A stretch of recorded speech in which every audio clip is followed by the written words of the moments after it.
with the Chinese consul there, he had seen a clipping in the newspaper there about the Miami alum or the Miami Alumni Association in New York hosted a banquet for President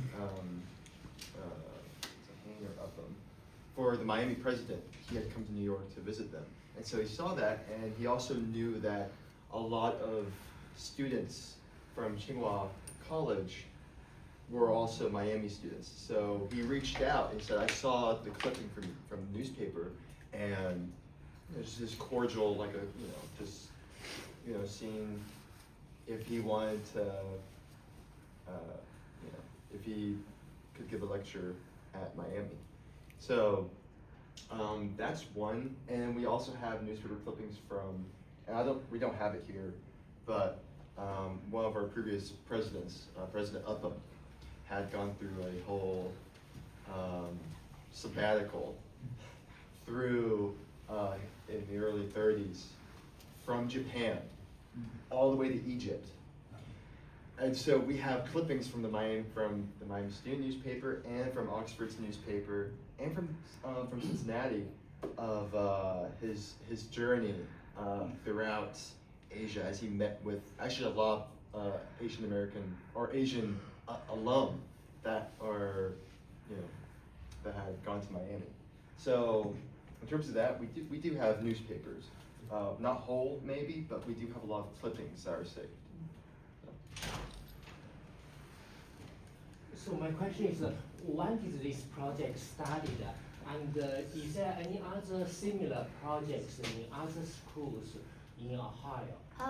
Yeah, I probably for some of you who were a little bit late here, and I want to introduce myself. My name is Hong Mei Li, and I'm a professor at Miami University, and I'm a professor of strategic communication. So this project started in 2024. And so we got a grant from NHPRC and a planning grant of $120,000.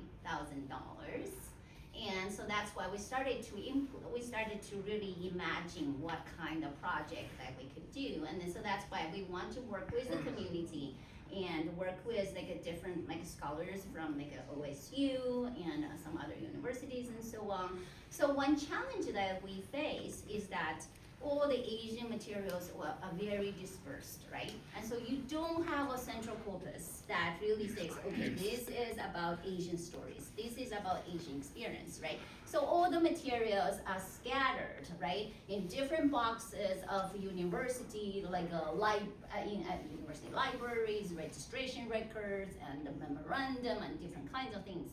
Right? And so that really contributes to our invisibility, right? Because the history, right? And then I said, okay, we really need to do something. And so my thought was, if I don't do it, and nobody else probably would do it, and then say, okay, I need to take my initiative. And so that's why I wrote the grant, and then so I approached librarians, in Miami and some other places, and say, okay, can we work together, and so on.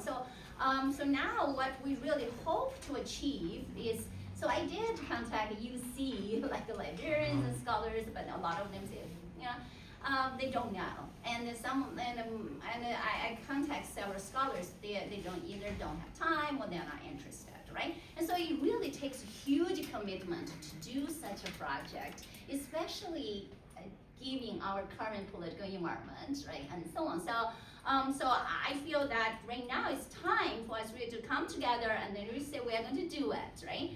And so my hope is that after we complete this project, and then probably in 10 or 20 years, right? And then we are going to have centralized place, and then that has all the materials about Asians in Ohio, right? And so the materials could come from university libraries, they could come from chambers of commerce and business community, and then government documentations, and then probably even I think private collections, media representations, and restaurant owners' own documents and diaries and so on. And also materials from different festivals, right? It's not just have to be about the early, the 1930s or 1920s or 1830s, and it's ongoing. So what I'm thinking about is we need to document all the histories, right? Since like the 19th century to now, and then so that like the our community and the scholars and the K-12 students and can write about us, can write about our presence, can write about these extraordinary people, right? And so what we really found now is really a scratch on the surface, right? And so we really need to dig more and really to make sense of all these materials. And then so that's why I think all of us to really come together. And so we need like this kind of like a human capital as well as like a financial support, right? And so on. So we were trying to really to get like to look at different grant opportunities, and at the same time for people to come together to share our stories, right? And so on. So I think that is extremely important, and so that's why I really aim to involve like a K-12 educators, like a social studies teachers, like a high school students, and so on, right? But it's always step by step, right? People are so busy and so on. So, but I think this project is so important. Another thing I really want to do is, so we have this kind of stories of different ethnic groups, right, individuals, but at the same time, we also see the formation of this kind of pan-Asian identity, right? And so, so how, when, and why, like people form this kind of pan-Asian coalition, right? And so how are we going to even do that? What are the challenges and so on, right? And so is this the right approach and so on? So when we really collect materials, we want to collect materials about specific like individuals, ethnic groups, and so on.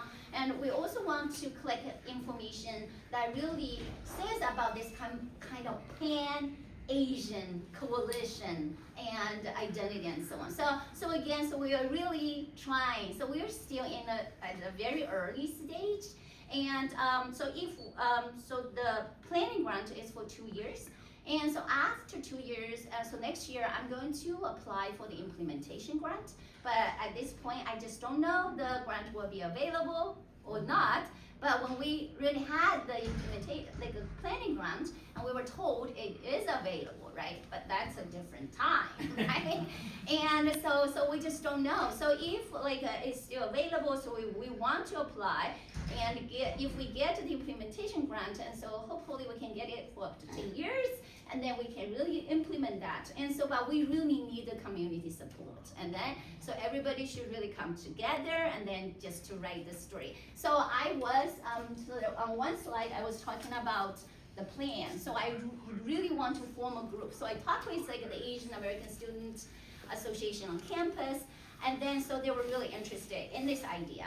And so I talked with the executive team, and so basically I'm thinking about forming a team with consisting of community members, Miami students, and researchers. Big company too. What? Big company, like GE, P&G. Yeah, right, exactly. So consisting of these, yes, companies, right, like P&G's a history and so on, museum, right, history is from museum and so on. So I'm thinking about, and even the Dayton, a military museum, I saw a lot of materials about flying tigers, for example, right? So there are a lot of materials from the Dayton Museum, right? So what I'm thinking about is forming a group consisting of community members, Miami students, scholars, and historians, and so on, really to write stories about us, right? Start to do research, to do this kind of public writing, right? So for example, say Alpha Moy eating so who is this person, right? And then and what's her experience in Ohio, right? And then so we have all kinds of students in Miami, and then so we should really write stories. And so not just about historical figures, about contemporary ones and so on, right? And so to write about stories of these members, and then so we can. So my project I can collaborate with the community and so on. So we need to really think about mechanisms through which we can really do this kind of collaboration. And then we can also think about how we can really promote such stories, right? Through like the platform of like a DAHO, and we also have like a Where Ohio, and James actually has the voice like a pt2 like a project and so on. So he's doing very cool things, right? And then so on. So again, so we see we have all these kind of extraordinary community members who are doing such extraordinary things, but we need this kind of centralized like platform, or at least collaboration, right? Okay. I really appreciate you guys sharing the story.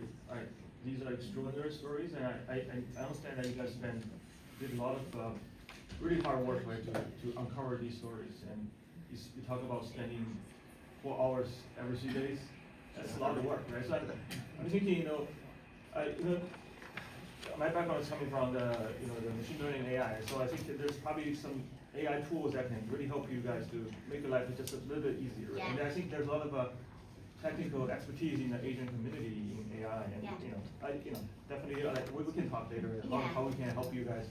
That'd be great. Actually, we are now so there is like a Dr. Fong from Miami, and then we are thinking about how to use AI to extract the information, and so that we will make like the original like a document it's easier for us to extract information, but then so probably AI can be used in other ways as well. That would be great. Yeah, and also, when you talk about recruiting students, right? Yeah. So this could be like a good combination of STEM education plus the history, and then Yes.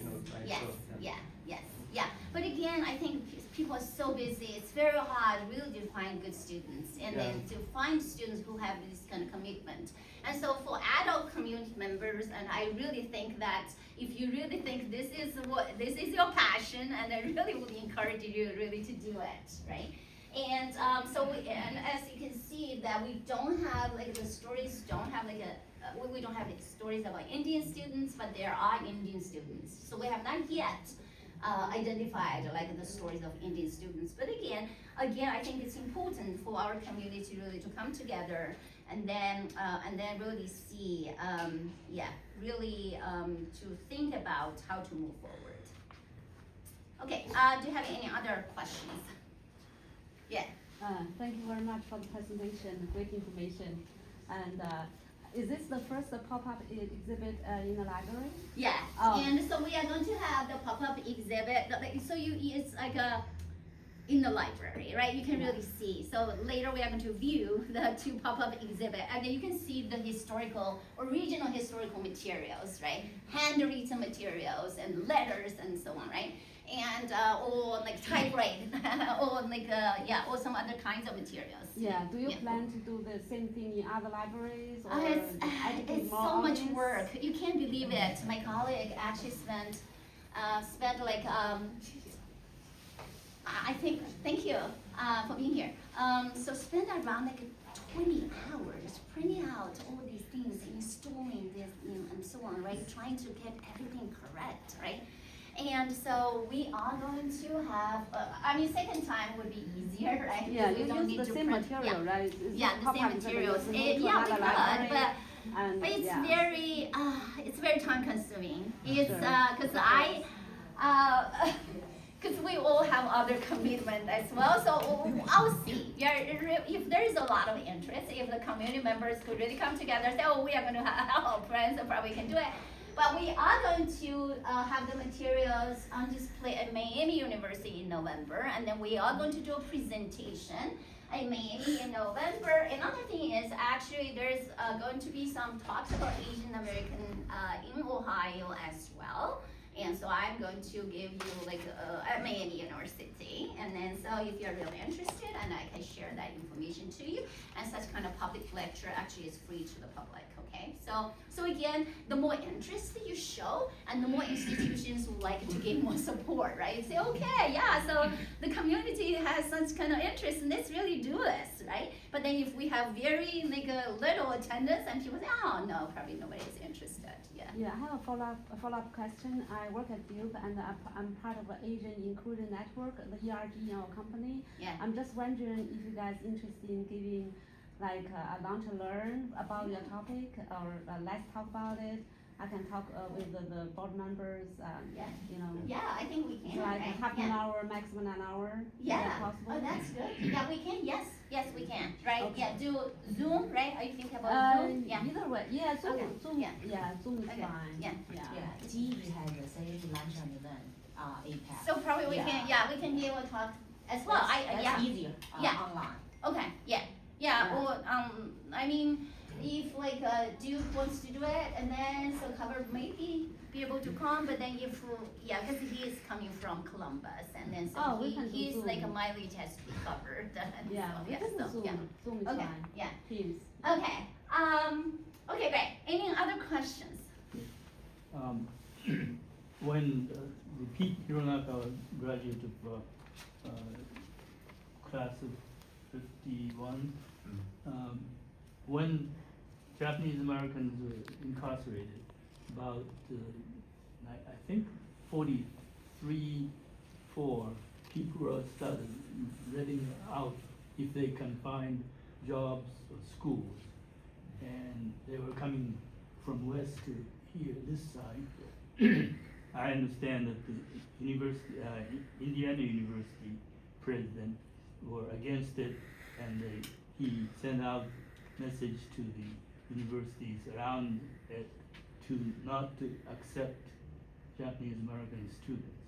But apparently that wasn't taken in Miami. But did you have any kind of information on that? So, I remember looking through, and just from the examples of not just Hironaka, but from other student-related documents, Japanese students, we see there's a discussion at the time, at the higher education level, among other, not just Indiana and Miami, but like all across the country. Like we see from like Colorado College to Stanford, and we see a discussion about, where should Japanese students, what majors should they be allowed, and where should they not be allowed? You see a lot of talk about, especially with engineering, like a lot of STEM degrees, there's a real fear at some other universities, not Miami surprisingly, about, we need to we need to put a quota on how many Japanese students you can allow, specifically Japanese students, because we're afraid that they're going to, work as spies or something along those lines. That's what I see when I was going through the archive. But, and I think you bring up an interesting thing, that Miami was surprisingly very progressive compared to the other universities in the area at the time. And I thought that was really surprising to me. I think Miami, they sometimes have a reputation regarding just like, this is where it is, and but I think that it's remarkable, really, that the administration, and you just see it, I think that just because of the way that staff at the university, the administration at the university was interacting with former, with Asian alum, I don't really see that, and, of course there's a little bit of prejudice and a little bit of ignorance at the time, but I think it's kind of remarkable that you see a lot of these, it's very amiable, and, I don't get really a sense that it was a very hostile place to Asians to study, right? So I hope that kind of answers your question, but that's what I say. Actually, another thing is, so President Alpine actually toured Asia in 1937 and 1938. It's like a year. Yeah, it was Full like, year, it's but like it's 2 years before World War II. yeah. So it's a long time. So he had a long tour in Asian countries, including Japan, Singapore, and Thailand. And so he expressed he showed very sincere interest in connecting with former Miami graduates. So again, I feel that Miami actually it's remarkable in this regard, right? During that period of time, just giving this Chinese Exclusion Act, and then so this kind of general anti-Asian sentimentality in U.S. And then so we really need to tell such kind of stories as well, right? And really, so on the one hand, we see extraordinary individuals, but at the same time, we also see extraordinary leaders, right?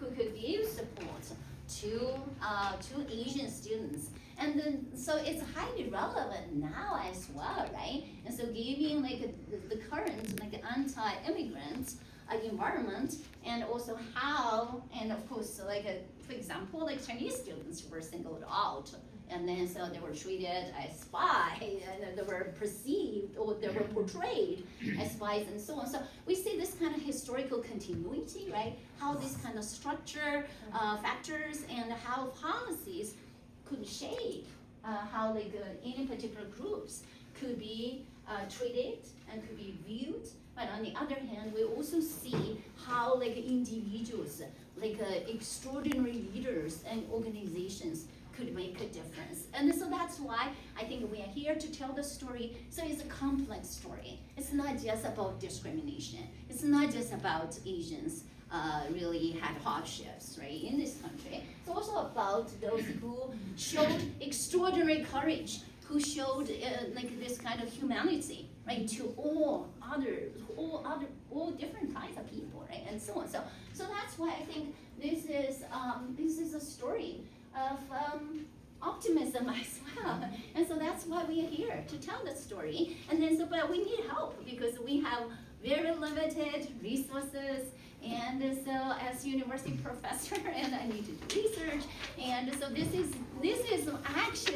not even my main project, right? And so I have to do other research on other topics, and then so on, write books and so on. So this is my project, but it's not the main project. So if we communities will really come together, really to do this together, I think we are going to make a difference. I think that's a message I want to really say here, right? Yeah. Yeah. Well, it is fascinating. I'm glad that you're doing this. You're a trailblazer, and thank you for doing this. The one question that I have you thought about collaborating with cultural associations or country-specific associations? Of course, we would like to. Yeah. Yeah. Because since you are talking about the time and effort it takes, and these stories are mostly undocumented, it stays with the people's head. Exactly. Yeah. So collaborating with some of those Exactly. may help bring out. Exactly. We really would love to do that. And then so I feel that really will make the materials, stories more richer, and at the same time it really shows that we have this kind of collaborative approach, and then which I really like. But again, I think one challenge is that of course it's pretty hard really to build such kind of trust, right? And so on. So we are doing that step by step, right? I mean, if there is really a good time to do this, this is it. This is it. Yes, this is the time to do it. And so definitely, and so we would love to involve an Indian community and Southeast Asian community and East Asian and so on. So all the Asian communities. So we need to come together, really to do this, right? Exactly. And I feel. So when I really wrote a grant for this project, I say, what kind of legacy, right? As a professor, what kind of legacy do I really want to have, right? And so I hope that this will be the initial stage where like something like bigger will happen, right? And then and so in the future, my hope is that some other country, some other states would model after us. So you say, okay, so now we have like the centralized materials in Ohio. So in Indiana, we want to do it. Like some other states, like Kentucky, would like to do it, and so on. So, but again, really, it's a huge commitment, and so it's long term.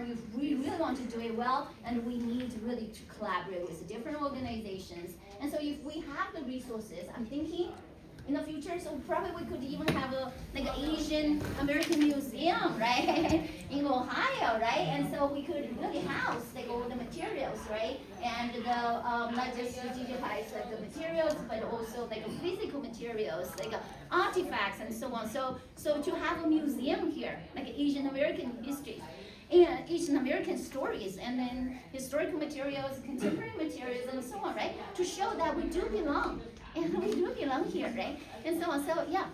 How long is this display going to be here? So until like October 27th. Okay, so Yeah. we've got time to let people know that Yeah. it's Yes. here. Yes. Okay. Exactly. All right, Exactly. good. Right. Yeah, no, I'll let people know. Yes. Yeah. Okay. Great. Do you have? Yes. Yeah. Are you Julie? familiar Yeah. with a public radio program called StoryCorps? So it is I need to look up how exactly they're doing it, but it's, StoryCorps is collecting audio recordings of people telling their stories. Yeah. And it's often, what I've heard so far is it's often a child and a parent, grandparent, and the young person is that's interviewing great. the older Wow. one to tell their Like story. that. Yeah. I think something like that could be a really Yes, great that way would to be capture cool. these. Yes, and so let's really start with that. And then so we form a group really just to say we're going to do such kind of stories, right? And then so, yeah. Yes, exactly. Oral history. Yeah, exactly. Right, exactly. Okay, yeah. Do you have any other questions? But if not, so let's really, so probably we can share you can share your stories, right? So I have some questions here. And so probably you can rearrange the chairs, and I don't know how much, okay. So